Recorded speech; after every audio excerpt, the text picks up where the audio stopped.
So let's talk about The American Gospel by Josh Lafferty.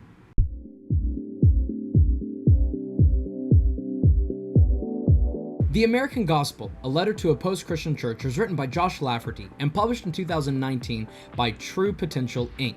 The book is not some deep theological tome, nor is it an academically researched dissertation. Rather, it is, as the title suggests, a letter. This is a conversation between two people, the writer and the reader.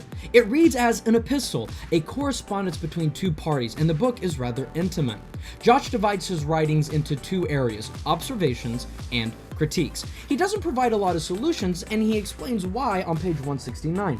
I spent more time identifying issues than I did offering solutions, mainly because I believe we have complicated, simple truths. And I think he's absolutely right.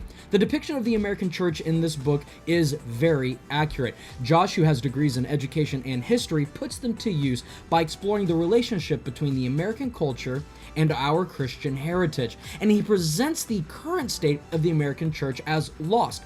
Not lost in the sense as unsalvageable, but as that of the prodigal son. The church in America is prodigal in nature. Rather than focusing on the love of Christ and the spread of the gospel and the discipleship of the church's members, the church is now defined by one unique feature: obsession. Obsession with politics, progressivism, postmodernism, and the LGBTQ, and so on. Josh's solution to this, again, there aren't many solutions in the book, but the main solution he provides is this: a call back to orthodoxy.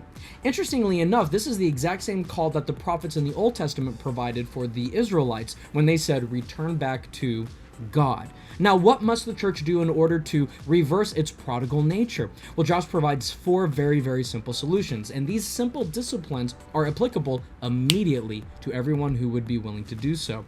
We are to love, pray, equip, and release. This is not an overly deep theological book. It reads briskly and very enjoyably. You could probably crack it down in a couple of days if you put your mind to it. But that's the beauty of this book. It is a Pentecostal pastor perspective on the state of the American church. And Josh makes it very, very, very, very, very, very clear. The issues are complicated because that's how we've made them. The solutions are not many because there aren't many solutions. The solutions are few, but they are immediate, they are practical, they are biblical, and they are love, pray, equip, and release. I encourage you to pick up this book, not because it has all the answers in the world, but because it does a good job of having a conversation. It actually works as a conversation starter. So if you want to dig into the conversation of what is the state of the American church from a Pentecostal perspective, this is an excellent book, and it does just that.